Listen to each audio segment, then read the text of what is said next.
Matti Óla lífsreyndur sjómaður og olíuflutningabílstjóri en hann að gefa út sína þriðju hljómplötu 20. febrúar.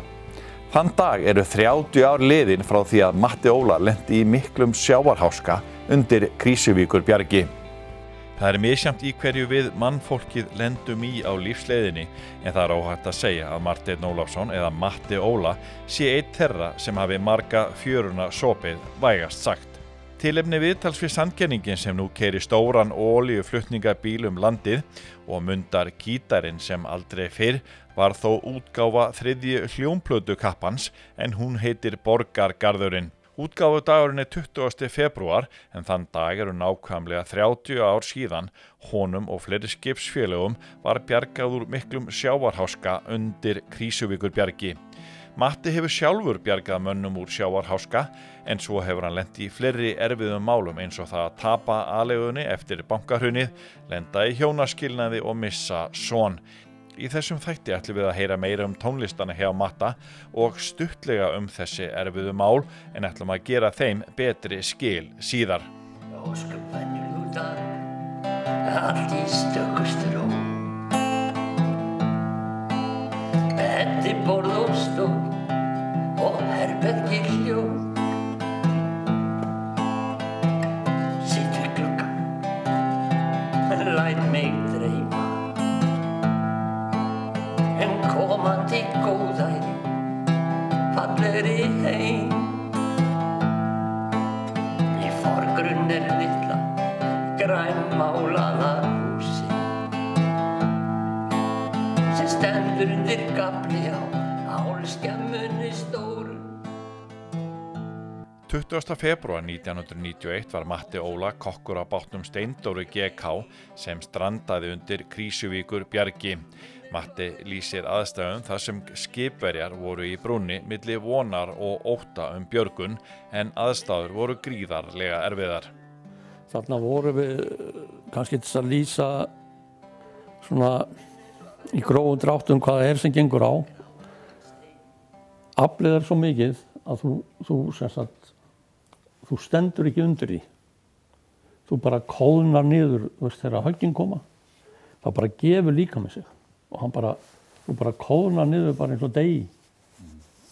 Og það var ekkert, þú gast ekki haldið þér, það var ekki nokkuð möguleiki. Þú varst að reyna að skorða þig einhvers staðar af. Og það var það sem við gerðum. Og við horfðum á járnið í skipinu, bara rifna eins og pappír fyrir augunum á okkur. Hvar voruð þið í skipinu? Flettist í sundur. Við vorum upp í brú. Já. Og það var náttúrulega gríðarlega margt sem gekk á meðan á þessu stóð og brotin gengu yfir okkur hvert á fætur öðru og náttúrulega brotnaði allt sem brotna gat, brúin fylltist af sjó. En sem betur fer þá komust við í flotgallana leið og við komust upp í brú þá komust við í flotgallana sem að ná að halda okkur hita sem að hjálpar okkur að halda krafti Því það gengur gríðarlega fljótt á orkuna við svona kringumstæður En þetta, ég veit að maður getur ímyndað sér að tíminn eflaust lengi að líða við svona aðstæður en björgunin gekk hratt fyrir sig, það ekki? Jú, þegar til kom þá gekk hún mjög hratt fyrir sig og þetta það alltaf mjög margt sem gengur á þarna og eitt af því sem gerist að við náum að senda út neyðarkall áður en allt rafmagnslæðir út á skipinu og svo líður tíminn og við vitum ekkert hvort einhver hafi heyrt neyðarkallið og ég vonandi á aldrei aftur eftir að upplifa svona tilfinningu. Þarna áttaði maður sig á því að maður var hólpinn og þeir hífa mig upp í þyrluna og kom mér borð og svo ég sitt þarna og þeir eru að slaka ólinni niður aftur og sækja næsta skipbrosmann sem Vigdís. Og ég að fylgjast með þeim á meðan ég ligg hérna á gólfinu. Í þyrlunni? Í þyrlunni. Þetta var, ég veit ekki, þetta var ótrúlegt að fylgjast með þeim. Maður sér þetta ekki í nokkru bíómynd eða nokkuð skapaðan hlut. þeir voru svo einbeittir að hálfa væri nóg, sko. Og þyrlan, hún hreyfðist ekki fet. Hún var bara kjur, nákvæmlega og manni fannst, eins og ég sagði á hann, manni fannst maður geta snert bjargið. Já, það varla hægt að ímynda sér þessar erfiðu aðstæður en nú förum við aftur til ársins 1987, 10. október, en þá var okkar maður hinum megin. Það að segja að bjarga 2 skipverjum á trillunni Byrgi RE utan við Sandgerði. Bróðir Matta var skipstjóri eins og í Krýsuvíkur óhappinu en þeir bræður voru þá á bátnum Reyni GK með fleirum. Hér heyrum við stutta lýsingu hjá Matta á aðstæðum frá björguninni við Sandgerði. Og hann næri að setja hendina ofan í hringinn. Hann var hann svo máttfarinn að hann gat ekkert meir. Og við náðum mjög varlega að toga hann til okkar þar sem hann hékk í hringnum og við náðum að koma höndum á hann. Og við náðum að koma hann með borð en þegar sagt að menn verða þungir þegar þeir blotna, það engin lygi, sko. Við vorum 3 kallmenn á besta aldri, við áttum fullt í fangi með að koma kallinum um borð, sko. En það hafðist.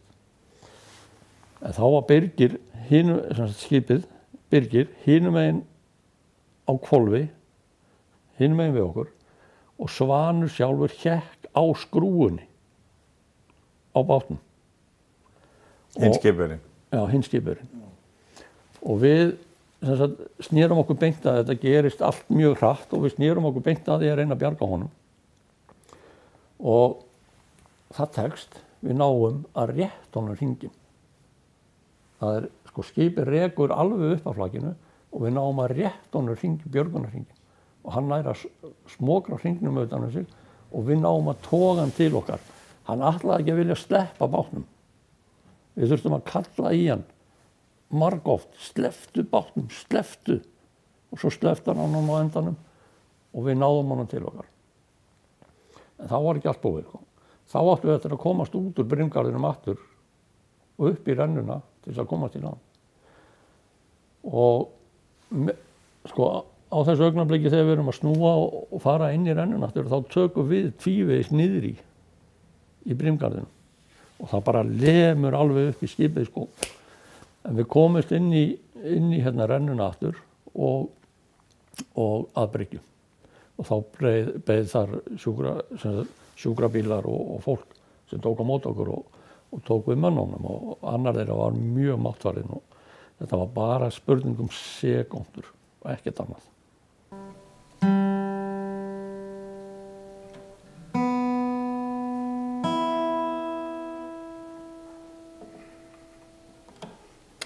Sko, ég hef ekki spilað fyrir fólk í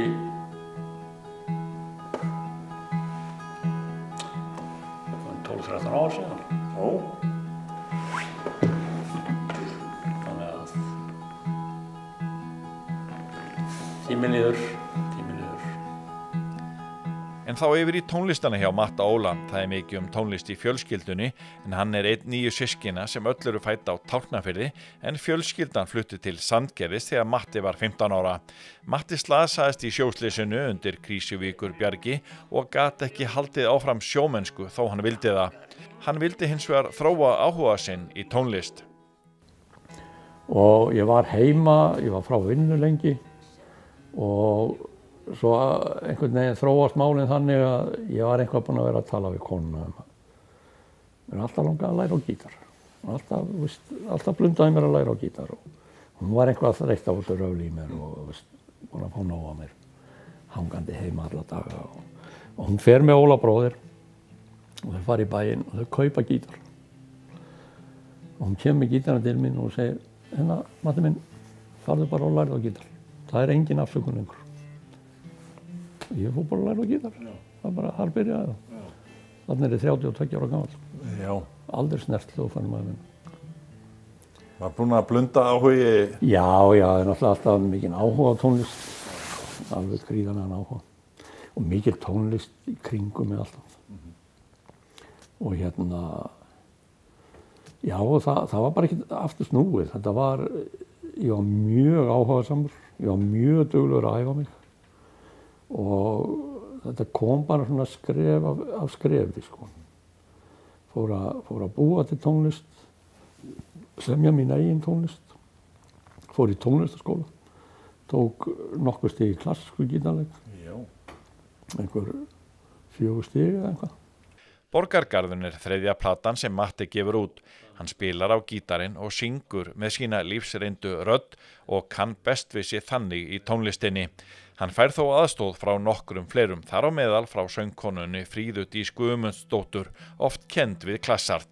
Þjóðlagasöngvarinn og söngvaskáldið ætlar að minnast dagsins þegar honum var bjargað úr erfiðum sjávarháska með útgáfu plötunar. Sko, ég er búinn að gefa út 2 plötur áður og meðan við seinni plötuna þá er þetta svona, það tekur tíma að finna sinn stíl. Það tekur tíma að átta sig á hver maður er og hvar maður er staddur í þessu. Fyrsta platan var náttúrulega bara ævintýri, sko. Hún var, ég bara svona guttlari með gítar, sko, og ætlaði bara að setjast niður og taka upp nokkur lög, bara einn með gítar. En hún endaði sem hljómsveitaplata. Og ég hafði aldrei spilað í hljómsveit ævina, sko. Það var aldrei meiningin sem við fórum á stað, sko. En það er gaman að hafa gert þetta. En þetta var ekki það sem ég var að leita. Síðan verður til plata númer 2 og hún er mikið nær því sem ég er sem slíkur. Svo kemur núna plata númer 3 og hún er, held ég, það sem ég er. Ég er bara einn með gítarinn með stuðning á bak við mig. Sem er kryddið sem að vantar og sem gerir þetta áhugavert. Og fyrir músíknörda, sko, að hlusta eftir hvað er í gangi, sko. Þetta er heill hljóðheimur sem er í gangi, sko. En ég er alltaf fronturinn í því sem ég er að gefa út núna, sko. Og þetta er nákvæmlega það sem ég vill gera og var að leita eftir að gera. Það var skála 20. og fyrsta, nei 20. 20. Já. Það fáðum alltaf appelsín og mun eftir rifja upp hvað var steppin eða? Já, ég verð nú ábyggilega á ferðinni á olíubílum einhvers staðar. Já. Og það tíðkaðist nú hérna áður fyrir að vera alltaf með fleyg undir bílstjórasætinu. En við bara megum það ekki lengur, sko. Nei. En það er mest að lagi með allt. Já, ég held það. Það var alltaf það. Og er það ekki orðið óáfengt? Jú, það er. Já. En það er alveg fullt tilefni til þess að halda upp á þennan dag. Þetta er mjög merkileg dagur. Fyrir okkur sem lentum í þessum ógöngum, sko.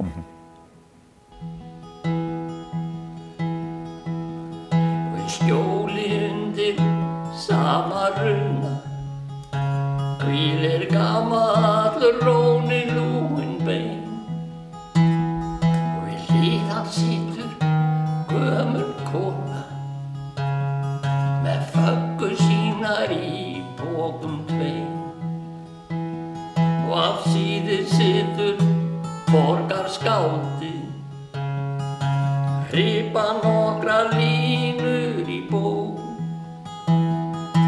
fögur orði ljóðar formi hversu guðdómleg sé þessi borg. Þau eiga hvergi höfði sína halla suma daga finn ekkert skjól en ég veit guðirnir þau elska og þau að lokum verða englar eins og ég. Já, ég veit guðirnir þau elska og þau að lokum verða englar eins og ég.